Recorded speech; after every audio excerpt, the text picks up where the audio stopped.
Hello, my name's Tanya. I'm a 33-year-old type 1 diabetic. I have a 2-year, 7-month-old little boy called Theo, and whilst I was pregnant with Theo I really struggled to find some information about sort of diet, nutrition, managing blood sugars, and also information on high-risk pregnancies that wasn't overly medical. So I thought I would make a video sort of detailing my experiences with Theo and obviously delivering Theo, and then I am also currently 19 weeks pregnant with what will be Theo's either brother or sister, so I wanted to sort of take you through that as well, just as a bit of help. I'm hoping that this channel will just be somewhere that people can get advice, can kind of listen to each other, tips and tricks and things like that. It isn't always easy being diabetic, and particularly in pregnancy blood sugars do tend to rocket and fall quite quickly. I've certainly found that with both of my pregnancies up until 19 weeks, which is where I am roughly now. So as I say, I want to start just recapping on Theo's, my experience of being pregnant with Theo. So I was absolutely over the moon when we found out we were expecting Theo. Really happy about it. I had been in pre-pregnancy clinics for about 2 years before Theo, possibly a little bit less, and that was just to try and make sure that my blood sugars were as stable as possible. And the aim with that is that you'll have, in theory, you'll have a smoother pregnancy, delivery, and sort of aftercare in terms of being a type 1 diabetic. I worked, so throughout my pregnancy with Theo I was monitored by a local hospital, which is where the clinic was. I was high risk pregnancy, and I think you will be as well, having diabetes, or certainly type 1 diabetes, but you should be monitored sort of throughout pregnancies. I was given additional scans as well throughout, just to monitor the growth of Theo. With type 1 diabetics and also type 2, having higher blood sugars can lead to a larger baby. The baby gets more glucose, and as a result you tend to get a larger baby, so you will often get offered more scans, and it's completely optional whether you want them or not, but it is advisable. So with Theo, once I'd found out I was pregnant and we had the 12-week scan, I was seen every 3 weeks in clinic, and the doctors would sort of sit and go through my blood sugars. They would then they did a HbA1c test, so an overall glucose reading over the last sort of three months, and it would just give an indication of how well controlled I was. Luckily, the pregnancy was, I would say, fairly smooth. The first 12 weeks I would have crashing hypos, sort of almost continuously, and that's because as the baby is developing, they're obviously drawing everything from you, which meant that my blood sugars would just crash really quickly. So I could be 6 or 7 1 minute, and probably 45 minutes later I'd be hypoglycemic, and that was quite difficult to manage. I also felt really tired in the first trimester of pregnancy, so I needed lots of sleep, lots of naps, and luckily after the 12 weeks it did seem to settle a little bit, so that was good. I did find that the hypos did subside, but I did have them throughout pregnancy, and I tended to find that it was with each I suppose rise in hormones, or when I suppose the baby, certainly on the later scans, when they would develop so much. So if I had a couple of scans, maybe 3 or 4 weeks apart, you know, the baby was noticeably more developed, more, you know, much bigger. And when I looked back, I would find that I had more hypos during this period. I did have to readjust insulin throughout the pregnancy. So the doctors were great at helping with that. It is a bit of a minefield, and can seem a little bit intimidating and a bit scary. But they were great at offering advice. I think the thing I struggled with was just looking for friends or people online on YouTube that had a similar experience in terms of carrying a child and being type 1 diabetic. I really did struggle to find any sort of content around that wasn't medical, that wasn't doctors that were talking. And I think sometimes you want that kind of friendly face that can understand what you are going through. So with Theo, as I say, the pregnancy from sort of the first trimester to the end, I became more insulin resistant, which again is very, very common in pregnancy with having diabetes. So this meant I needed more and more insulin. So my usual doses of insulin would kind of double and then triple, and then I think at the end they were almost quadruple.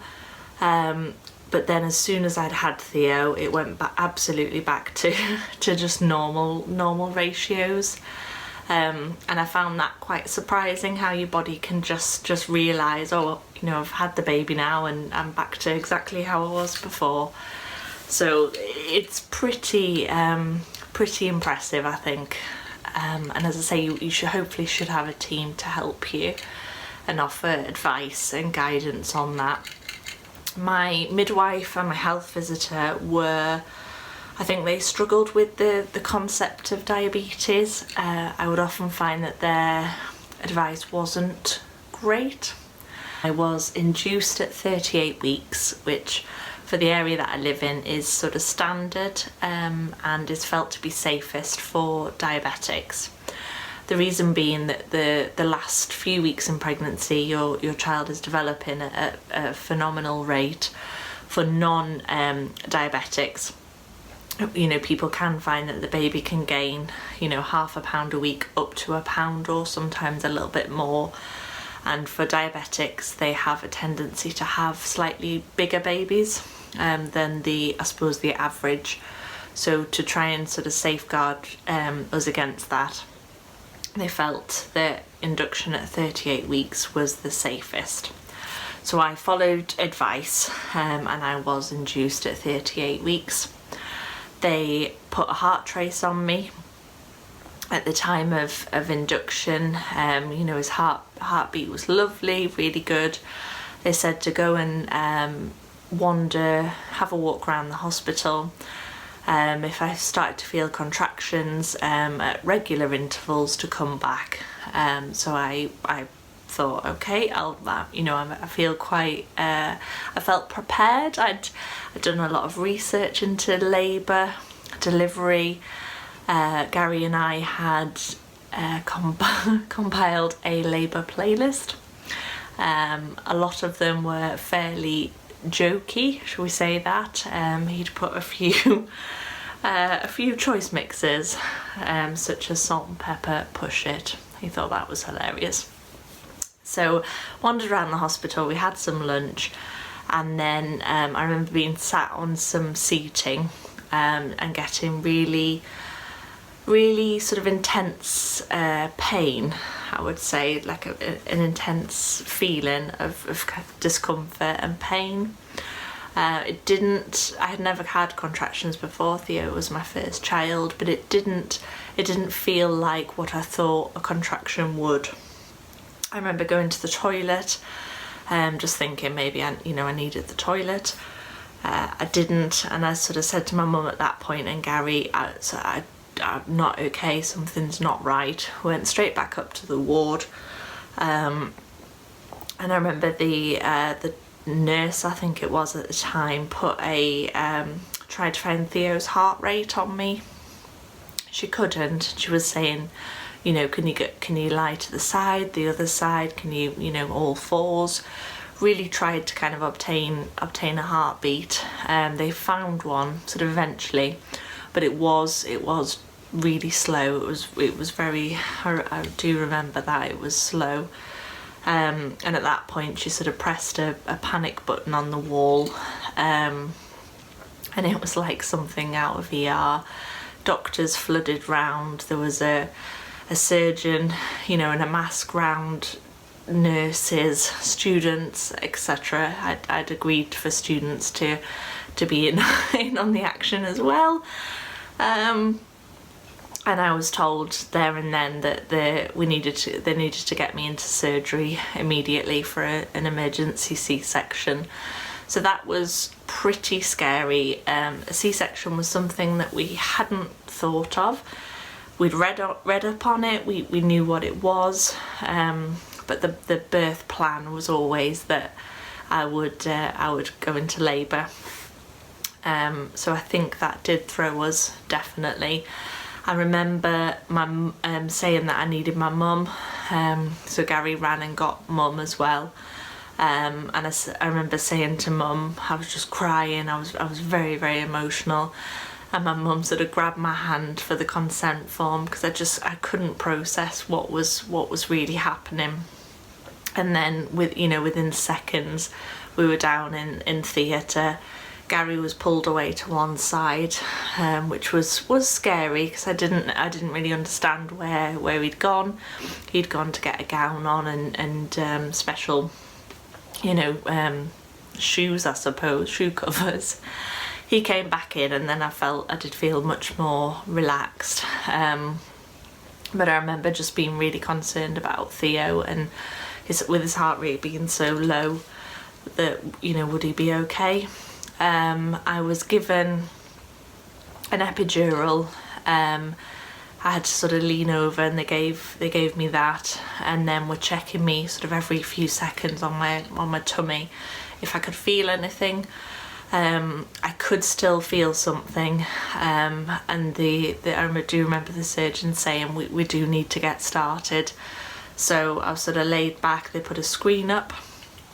And then they started work. I could feel it, but it wasn't painful or didn't cause me sort of any distress. I think the biggest thing was I felt really sick, until I realised that Theo was okay. I think that was the biggest thing for me.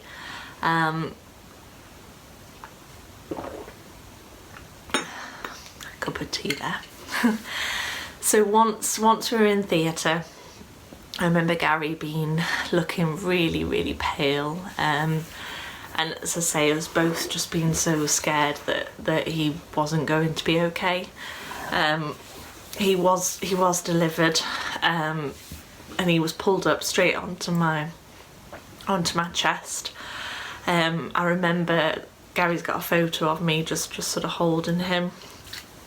And I remember just being so shocked. As I say, the birth plan for us, or for me, was always that I was going to have labour.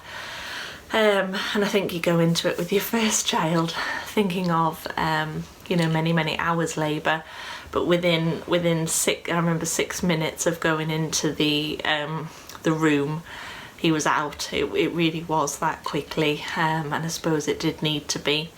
Once he was delivered, they had said that he had low oxygen, and also his heart rate was okay. So he was taken away to special care, and he did spend a few hours sort of away from me in special care, which was awful. And I had to recover from, obviously, the epidural, which made me really nauseous and really sick.